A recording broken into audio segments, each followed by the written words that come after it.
Makanya Pak, dari 24 nabi cuma Nabi Muhammad yang dapat penghormatan berdoa kepada Allah, karena Nabi Muhammad memiliki satu sifat yang tidak dimiliki oleh nabi yang 24, apa?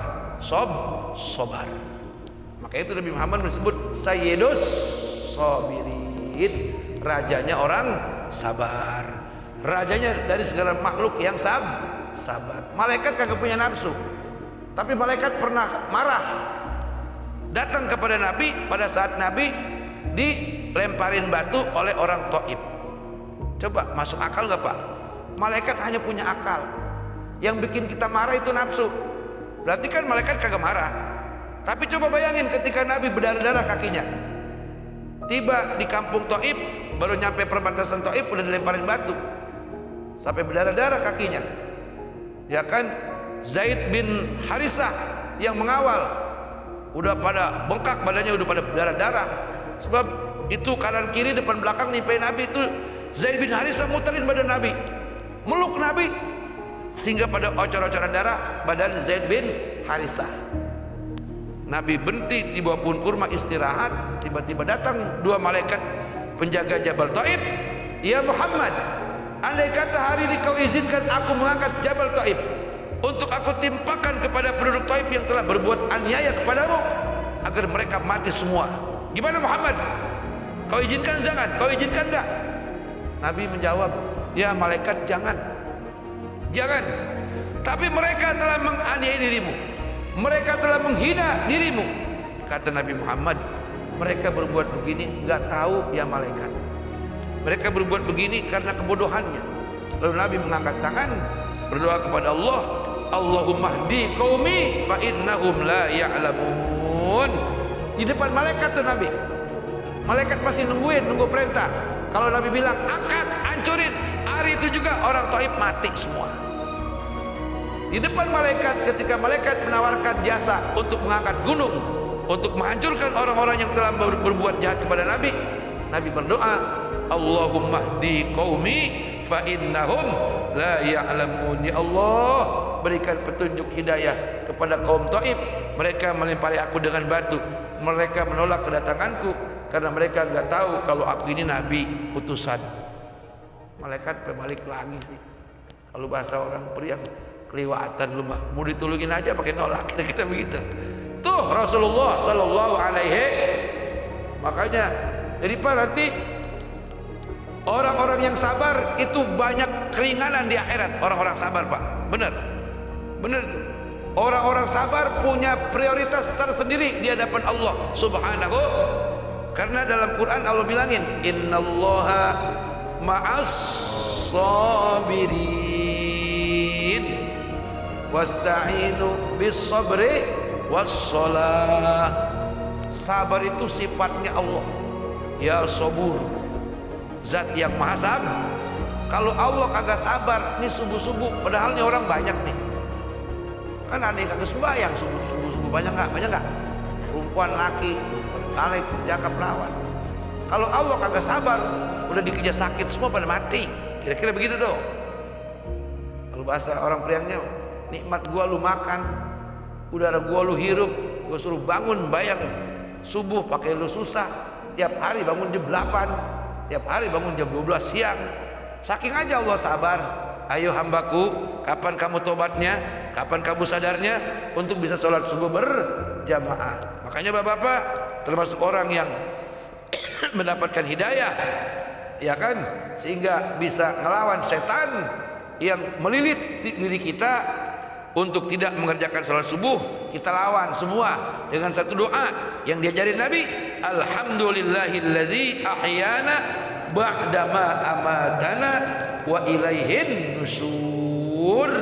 Segala puji bagi Allah yang telah menghidupkan kami, sudah kami diwafatkan, kepada Allah kita semuanya kembali. Termasuk tuh kita bangun dari tidur, itu pun dihidupin lagi sama Allah Subhanahu. Kalau Allah mau matiin kita hari ini nggak ada di sini, adanya di mana? Adanya di pemakaman. Kita bangun dari tidur, itu pun atas nuhyil mauta. Inna nahnu nuhyil mauta. Itu pun urusan Allah, kekuasaan Allah Subhanahu wa taala. Makanya Nabi ngajarin doa, alhamdulillahillazi ahyana ba'dama amatana wa ilaihin nusyur. Kemudian apa lagi, Pak? Au nuhyil qulubal maitata bi anzarik. Allah juga yang mampu yang menghidupkan hati orang yang udah mati. Hati yang sudah mati atas izin Allah bisa hidup. Apa? Menerima kebenaran, menerima keimanan. Orang kafir udah tua, dihidupin hatinya sehingga dia masuk Islam. Dari muda sampai perjaka, pas udah tua baru insaf, mau sembahyang, mau ke masjid. Banyak kan yang gitu, Pak ya? Banyak kan? Ya orang Islam ini mah, orang Islam dari perjaka sampai dewasa, sampai setengah tua, pas tua banget baru beriman, baru datang ke masjid, baru datang ke musola. Itu dihidupkan oleh Allah hatinya, alias dapat hidayah. Tulijul laila fin nahari wa tulijun nahara fil lail. Ya. Terus wa tukhrijul hayya minal mayyiti wa tukhrijul mayyita minal hayy wa tarzuqu man tasha'u bighairi hisab. Yang menampakkan malam, yang menampakkan siang, ya kan? Yang mengeluarkan wa tukhrijul hayya minal mayyit, yang mengeluarkan orang yang hidup kemudian menjadi mati, yang mati jadi hidup, ya kan? Yang enggak ada menjadi ada, yang ada jadi tiada. Itu kekuasaan Allah Subhanahu wa taala. Nah, orang-orang yang hatinya mati kemudian dia beriman, kalau dia kafir, musyrik, munafik, dia tobat, dia beriman kepada Allah, ya, itu namanya nuhyil qulub, hatinya dihidupin oleh Allah Subhanahu wa taala. Yang sebelumnya hatinya mati. Jadi kalau ada orang yang sehari-harian dengar azan tapi nggak pernah sholat, cuman kata gini, udah azan tuh, tapi nggak sembahyang, Islam dia. Kenapa begitu? Hatinya sedang mati. Hatinya mati. Tapi orang yang dengar azan, yang ngomong udah azan tuh, buru-buru dia berwudu, nggak sempat ke masjid, dia sholat di rumah. Itu orang hatinya hidup. Makanya kalau hati sudah hidup, jangan dibikin mati. Hidupinnya susah. Maksudnya apa? Kalau kita udah rajin ibadah, ketika ada permasalahan, sedikit tersinggung dengan omongan teman, jangan lama-lama, buru-buru istighfar. Sebab setan maunya kita udah lagi rajin-rajin ke masjid, tahu-tahu ada teman ngomong kagak enak, kita ambil hati, betul nggak? Akhirnya dipikirin ke masjid. Biasanya setiap hari mulain sehari, 2 hari, 3 hari, karena omongan teman yang kagak enak dipikirin, baik umpamanya kayak gitu ya. Akhirnya lama-lama sembahyang di rumah, ninggalin masjid. Itu berarti dia terkena provokasi setan. Yang tadi saya bilang, allazi yuwaswisu fi sudur. Ada juga orang yang marahin masjid dimarahin. Na'udzubillahi min, karena sesuatu dan lain hal masjid dimarahin. Atau kagak senang sama DKM-nya, nggak senang sama dewan penasehatnya, nggak senang sama gurunya ngajar umpamanya, gua kagak mau ngaji. Ini orang lama-lama hatinya jadi mati. Jadi hati kalau sudah hidup kita jaga, kita rawatin. Sebab itu karunia yang besar dari Allah Subhanahu wa taala. Nah, ini Pak baru sampai inna nahnu nuhyil mauta. Belum sampai habis ayat ini. Belum sampai wa naktubu ma qaddamu wa asarum. Tadi wa naktubu ma qaddamu wa asarum itu lain lagi penjelasannya. Jadi ini inna nahnu nuhyil mauta, penjelasan tafsirnya Allah menghidupkan manusia dan seluruh makhluk, ya, ai fil qiyamati, pada hari kiamat, au fil qabri li jawabi munkarin wa nakir, dalam kubur untuk bisa menjawab pertanyaan malaikat mungkar au nuhyil qulubal maitata bi inzari, atau menghidupkan hati orang yang mati bi inzarika, dengan nasihat ataupun peringatan yang kita sampaikan. Nah, jadi kesimpulannya adalah bahwa kita nih manusia tidak ada yang hidup selamanya, semuanya bakal mati. Sudah mati kita bakal bangkit dari alam kubur, kemudian menunggu sampai datang hari kiamat, dibangkitkan lagi untuk menuju mahsyar, disebut yaumul ba'ats, hari kebangkitan. Nah, itu soal yang nyata, itu soal jasad dan ruh. Tapi yang paling penting adalah kehidupan hati. Ini yang penting, Pak, kehidupan hati. Bagaimana caranya agar hati ini senantiasa hidup? Tadi saya bilang, bapak-bapak yang udah rajin sholat subuh, ketika ada permasalahan sesama teman karena omongannya kagak enak atau kita merasa tersinggung, itu buru-buru kita istighfar supaya hilang. Sebab setan senantiasa ngincar bapak-bapak. Ini bapak-bapak yang udah pada rajin, apa kagak diincar sama setan? Diincar terus sama setan supaya kagak demen ke masjid, kira-kira begitu. Paham ya Pak ya? Jadi kita nih yang udah rajin ke masjid jangan anteng-anteng. Setan nggak berani sama gua.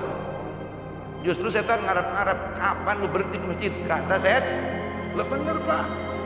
Iblis tuh kerjaannya begitu, merecokin kita sembahyang, merecokin kita ibadah. Kita ngaji, dia kata ngaji mulu lu gitu. Itu karena setan tuh. Mana lu ngaji, rajin sembahyang subuh, hidup lu begitu-gitu juga, itu iblis lagi aja tuh. Mana tuh lu ngaji, lu sembahyang, bini lu tetap aja ngomelin lu mulu tiap hari umpamanya. Itu iblis tuh. Ya, berbagai macam cara, berbagai macam siasat dilakukan oleh iblis untuk mencegah manusia datang mensyiarkan panggilan Allah Subhanahu wa ta'ala. Terus apalagi yang menyebabkan hati jadi hidup? Ngaji kayak begini Pak nih. Nih hati jadi hidup. Zikir. Kan dulu pernah saya suruh pernah baca selawat ya? Baca selawat ya? 5.000. Iya. Istighfar. Iya, selawat 5.000 yang paling dikit. Istighfar 1.000, selawat 1.000. Itu buat ngidupin hati.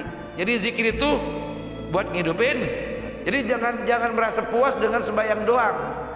Johor, asar, maghrib, isya, subuh. Jangan merasa puas, kudu belajar zikir. Jadi zikir yang ngidupin hati. Jadi kata Allah, ala bizikrillahi tatmainnul qulub, ketahuilah hai hambaku, dengan kamu berzikir, sesudah kamu melakukan kefarduan sholatmu, kamu berzikir, istilahnya istighfar 1.000 misalnya, selawat 1.000 atau istighfar 5.000 atau selawat 5.000 atau selawat semuanya 10.000 misalnya, itu akan membuat hatimu menjadi tenang. Kalau hati sudah tenang, segala kesulitan akan menjadi mudah, ya kan? Segala hal yang tidak mungkin menjadi mungkin karena kita menghadapinya dengan tenang. Semuanya beres. Bini yang cerewet bisa jadi pendiam, ya. Anak yang lawan bakal jadi nurut, ya enggak? Orang yang membenci akan berubah menjadi mencintai karena kita bawaannya tenang. Orang kalau bawaannya tenang kelihatannya apa? Berwibawa begitu karena tenang. Menghadapi apa saja tenang. Dia punya karisma, apa namanya? Karisma, bukan legenda 2 ya, tapi karisma. Demikian Bapak-bapak dan saudara-saudara hadirin yang dirahmati Allah Subhanahu wa taala, mudah-mudahan pengajian kita, jadi bukan kajian ya, pengajian kita hari ini banyak membawa manfaat buat saya dan buat kita semua. Mudah-mudahan Allah senantiasa menghidupkan hati kita, amin, sehingga semua nasihat-nasihat, semua seruan-seruan agama kita dapat mengikutinya dengan segala kemudahan. Al-Fatihah. A'udzu billahi minasy syaithanir rajim. Bismillahirrahmanirrahim. Alhamdulillahi rabbil alamin. Ar-Rahmanir Rahim. Maliki yaumiddin. Iyyaka na'budu wa iyyaka nasta'in. اهدنا الصراط المستقيم صراط الذين أنعمت عليهم غير المغضوب عليهم ولا الضالين اللهم يا مقلب القلوب آمين اللهم يا مقلب القلوب اللهم يا مقلب القلوب ثبت قلوبنا على دينك ثبت قلوبنا على دينك وعلى طاعتك ثبت قلوبنا على دينك وعلى طاعتك ربنا آتنا في الدنيا حسنة وفي الآخرة حسنة وقنا عذاب النار والحمد لله رب العالمين والله الموافق إلى أقوام الطريق والسلام عليكم ورحمة الله وبركاته.